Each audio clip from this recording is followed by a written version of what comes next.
ओम शांति। भाग्य विधाता इस पुस्तक में आज हम पढ़ेंगे बच्चों की जीवन रेखा बदलने वाले भाग्य लेखक बाबा। इस विषय पर अंबाला हरियाणा से कृष्णा माता सूद कहती है कि मैं श्री कृष्ण की भक्ति करती थी, गीता पढ़ती और अन्न की परहेज करती थी। भगवान मिल जाए उसके लिए उपवास भी करती थी। पति नास्तिक होने के कारण उनका खानपान अशुद्ध था, परंतु मैंने स्वयं पर पूरा कंट्रोल रखा। मैं अपने को पवित्र रखने का भी पूरा प्रयास करती थी, जिस कारण घर में झगड़ा चलता रहता था। परंतु इससे मेरी लगन भगवान से मिलने के लिए और ही बढ़ती जाती थी। साथ साथ वैराग्य भी बढ़ता गया।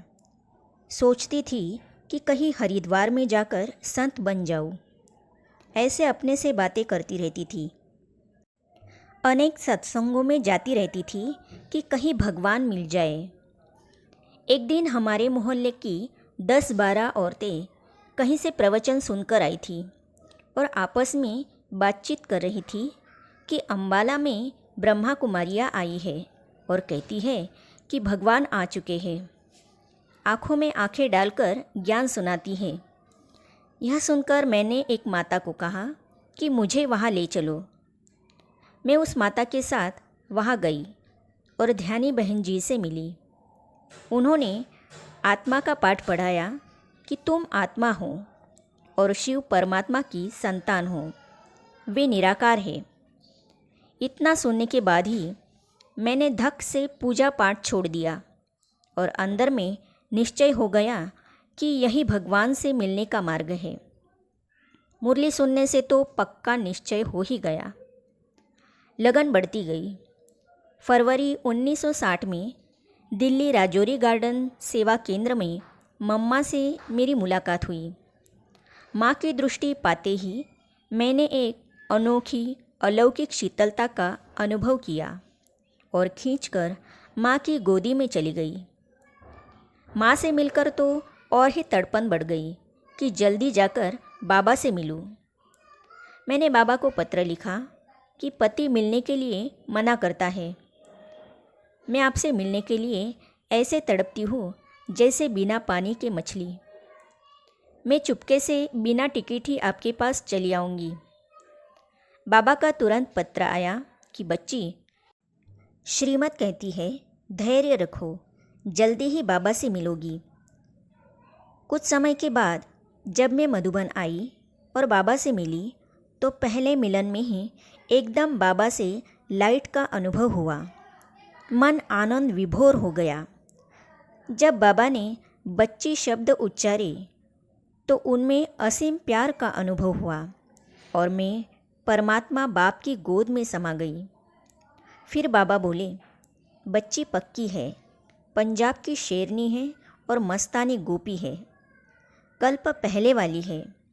सुबह क्लास में बाबा ने मुरली में कहा, बच्ची एक बार मेरे बनो और फिर देखो। मैंने इस पर एक गीत बनाया। दिल बाबा परमात्मा से लगा बैठी, जो होगा देखा जाएगा। कभी दुनिया से डरती थी, कभी छुप छुप याद करती थी। अब पर्दा उठा बैठी हूँ, जो होगा देखा जाएगा। कभी यह ख्याल था दुनिया मुझे बदनाम करेगी, शर्म दुनियावी छोड़ बैठी, अब जो होगा देखा जाएगा। फिर बाबा ने कहा, बच्ची सौदा पक्का किया है ना? यहाँ से जाओगी तो पति हंगामा करेगा, सब लौकिक संबंधी माया बनकर आएंगी। मैं बोली कि जब हाथ और साथ सर्वशक्तिवान का है तो जीत मेरी ही होगी।